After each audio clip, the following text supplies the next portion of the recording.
पिछले वीडियो में आपने और हमने इन क्वेश्चनों के विषय में चर्चा की थी। आज आप और हम अगले क्वेश्चनों की ओर देखते हैं और उन्हें समझने का प्रयास करते हैं।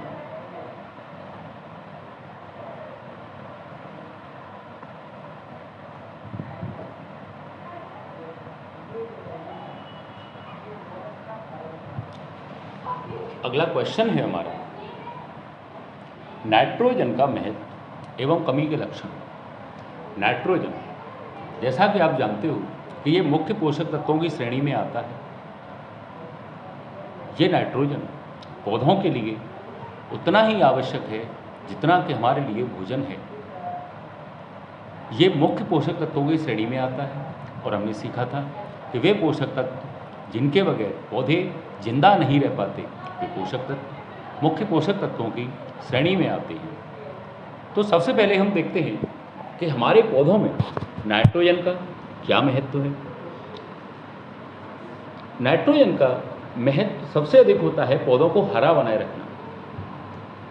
आपने कई बार यूरिया डाल के देखा होगा खेतों में। यूरिया में मुख्य रूप से नाइट्रोजन पाया जाता है, लेकिन जो यूरिया ग्रेड का उपयोग हम करते हैं उसमें नाइट्रोजन, पोटास और फास्फोरस तीनों ही पाए जाते हैं। नाइट्रोजन होने के कारण जो यूरिया का उपयोग हम करते हैं तो हम देखते हैं कि कुछ समय बाद ही हमारा पौधा पहले से कुछ ज़्यादा हरा दिखने लग जाता है, क्योंकि नाइट्रोजन का मेन कार्य होता है पौधे को हरा दिखाना या पौधे में हरापन को बढ़ाना। हरेपन का बढ़ जाने के कारण पौधे में कई समस्याएं भी आ जाती हैं। यदि हम ज़्यादा मात्रा में नाइट्रोजन का उपयोग करते हैं पौधों में, तो पौधे में कई बार लोजिंग की समस्या आ जाती है। लोजिंग आप समझते होंगे, पौधा लंबाई में ज़्यादा बढ़ तो वो हवा के एक हल्के से झोंके से ही नीचे गिर जाता है। एक और प्रभाव होता है ज़्यादा नाइट्रोजन का कि फसल हमारी देर से पकती है। जैसे कि गन्ना हुआ, गन्ने में यदि हम नाइट्रोजन का उपयोग ज़्यादा करते हैं तो गन्ने में रस कम बनता है। कोई गन्ना पका हुआ जब ही माना जाता है जब उसमें रस बन जाए, तो ये गन्ने को जल्दी पकने नहीं देता, गन्ने में रस की क्वांटिटी को काफ़ी मात्रा में कम कर देता है। तो पहला होगा इसका, यह पौधों एवं पत्तियों को हरा बनाता है, जड़ों का विकास करता है। जड़ें इसके प्रभाव से अत्यधिक गहराई तक चली जाती है, दानों को मजबूत बना देता है। यदि हम इसकी कमी के लक्षण देखें तो इसके जस्ट उल्टे इसकी कमी के लक्षण हो जाएंगे। भाई, जैसे कि हम जानते हैं कि इसका उपयोग करने से पौधा मजबूत हो रहा है, हरा हो रहा है। यदि इसकी कमी रह जाएगी तो पौधों की पत्तियां हरी नहीं रह पाती हैं, जड़ों का विकास रुक जाता है, दाने भी कमज़ोर रह जाते हैं। इसके बाद अगला देखें, पोटास का महत्व एवं कमी के लक्षण। पोटास का मुख्य कार्य होता है दानों को मजबूत बनाना। ये दानों के लिए कार्य करता है। तो पहला कार्य होगा इसका दानों को मजबूत बनाना, वाष्पोत्सर्जन को नियंत्रित करना, पौधों की पत्तियों की निचली सतह से पानी का वाष्प के रूप में निकलना, वाष्पोत्सर्जन या ट्रांसपिरेशन कहलाता है। ये पोटास रंध्रों को खोलने और बंद करने की क्रिया को नियंत्रित रखता है, इसलिए ये पोटास पौधों के लिए विशेष महत्वपूर्ण हो जाता है। पौधे में रोग एवं कीटों को सहन करने की शक्ति को बढ़ाता है। इसका उल्टा इसकी कमी के लक्षण आप लिख सकते हो। आगे, जिंक का महत्व एवं कमी के लक्षण। जिंक ये पौधों में पानी को सोखने की क्षमता को बढ़ाता है, क्लोरोफिल के बनने में सहायता करता है। क्लोरोफिल हरित वर्णन जो पौधों को ज़्यादा से ज़्यादा हरा दिखाता है, उसके बनने के लिए आपका जिंक महत्वपूर्ण भूमिका निभाता है। एंजाइमों को सक्रिय बनाता है। एंजाइम आप जानते हो कि वे जैव उत्प्रेरक जो किसी रासायनिक क्रिया की दर को बढ़ाते हैं या बढ़ाने में मदद करते हैं, एंजाइम कहलाते हैं। ये एंजाइमों को पौधे के अंदर क्रियाशील कर देता है ताकि एंजाइम अपनी समस्त क्रियाएं पौधे के अंदर तेजी से करने लगे। इसका उल्टा इसकी कमी के लक्षण आप लिख सकते हो। आगे, कैल्शियम। चूने में कैल्शियम पाया जाता है। कैल्शियम का कार्य जड़ों की वृद्धि में सहायक होता है, दलहनी फसलों का विकास करता है। जितने भी दाल वाले पौधे हैं उनमें कैल्शियम महत्वपूर्ण भूमिका निभाता है। ये दलहनी फसलों की जड़ों में जो गांठें बनती हैं उन गांठों के बनने में भी महत्वपूर्ण भूमिका निभाता है। बीज उत्पादन में सहायता करता है। बीजों का जो निर्माण होता है पौधे के अंदर, उसके निर्माण में आपका कैल्शियम महत्वपूर्ण भूमिका निभाता है। आगे अगला है बोरॉन। यह कोशिकाओं का विभाजन करता है। आपको पता है कोशिका विभाजन दो प्रकार का होता है, माइटोसिस और बायोसिस, जिसे हम समसूत्री और अर्धसूत्री विभाजन के नाम से भी जानते हैं। बोरॉन कोशिका विभाजन में कोशिका की काफ़ी हद तक मदद करता है और कोशिका विभाजन को संपन्न कराने में महत्वपूर्ण भूमिका भी निभाता है। यह पुष्प, बीज और फल बनने में सहायक होता है। यह परागण में सहायक होता है, चाहे परपरागण हो या स्वपरागण हो। दोनों ही प्रकार के परागण में आपका बोरॉन पौधे के लिए महत्वपूर्ण भूमिका निभाता है। लोहे का महत्व एवं कमी के लक्षण। पत्तियों को हरा बनाए रखता है, जैसा कि आपको दिखाई दे रहा है। कोशिका विभाजन में सहयोग करता है। एंजाइमों को सक्रिय बनाता है। एंजाइमों को सक्रिय बनाने के लिए इसका भी महत्वपूर्ण योगदान होता है। आगे कॉपर, जिसे हम तांबे के नाम से भी जानते हैं, यह पौधों की प्रजनन में मदद करता है। पौधों में प्रजनन होता है प्रसारण के लिए, उसके लिए ये महत्वपूर्ण भूमिका निभाता है। यह पौधों में वृद्धि के लिए जरूरी रहता है। ये पौधे की वृद्धि को काफ़ी हद तक उत्साहित या हम कहें कि उत्तेजित करता है। पौधों में विटामिन ए की वृद्धि करता है। पौधों में विटामिन ए जो पाया जाता है उसकी वृद्धि के लिए तांबा महत्वपूर्ण भूमिका निभाता है। क्लोरीन का महत्व। यह कोशिका रस को संतुलित बनाए रखता है। जो कोशिकाओं के अंदर जो रस पाया जाता है, चाहे वो जीव द्रव्य हो, कोशिका द्रव्य हो, उन सारे द्रव्यों को या उन सारे रसों को ये संतुलित मात्रा में बनाए रखता है। पत्तियों में पानी सोखने की क्षमता को बढ़ाता है। फसलों में वृद्धि करता है।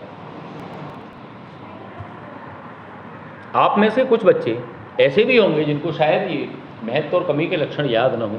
उन बच्चों को पास होने के लिए इस क्वेश्चन को भी आप यदि पढ़ लेते हो तो शायद आपको अच्छा रहेगा। पौधों में पोषक तत्वों की प्राप्ति एवं हानि के 3 कारक लिखकर उनका संक्षिप्त वर्णन कीजिए। जैसा कि हम जानते हैं कि पौधों को पोषक तत्व 4 प्रकार से प्राप्त होते हैं। पहला है खाद द्वारा। जब हम खेतों को खाद देते हैं तो खाद में कई प्रकार के पोषक तत्व पाए जाते हैं। ये पोषक तत्व खाद के द्वारा हमारी फसलों को समय समय पर प्राप्त होते रहते हैं। तो पहला है खाद द्वारा। खेतों में विभिन्न प्रकार के रासायनिक, कार्बनिक, अकार्बनिक खादों के उपयोग करने से मृदा को पोषक तत्व मिलते रहते हैं। अगला है मृदा सुधारकों द्वारा।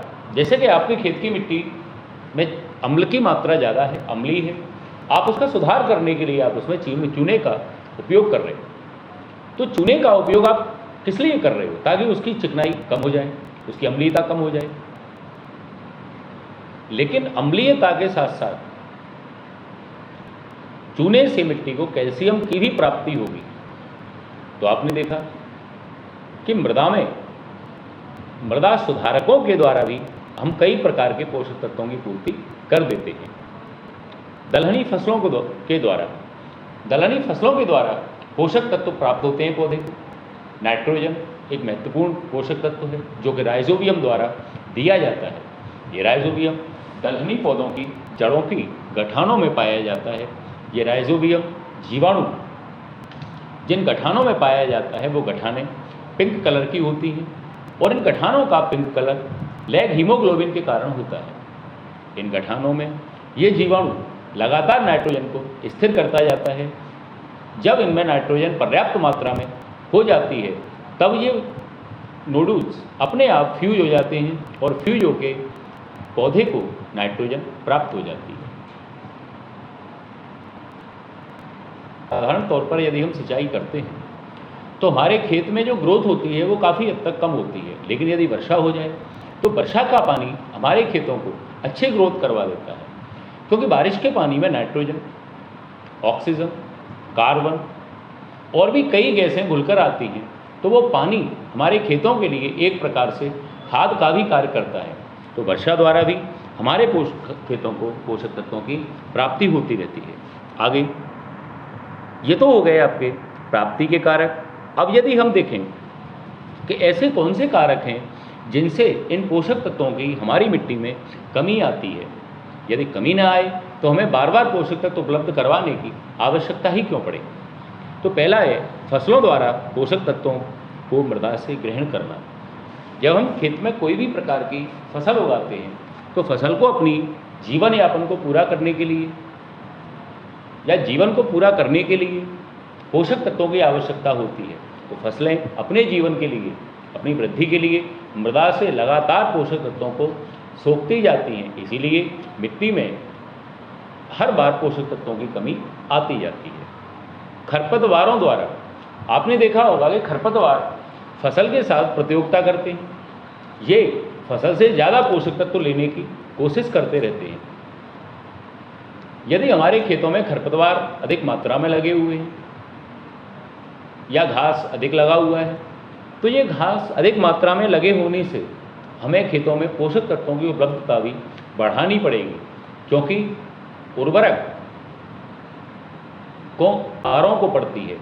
तो खरपतवार भी फसल प्रतियोगिता करके पोषक तत्वों को लगातार मिट्टी में से सूखते रहते हैं, इसीलिए मिट्टी में हर बार पोषक तत्वों की कमी आती जाती है।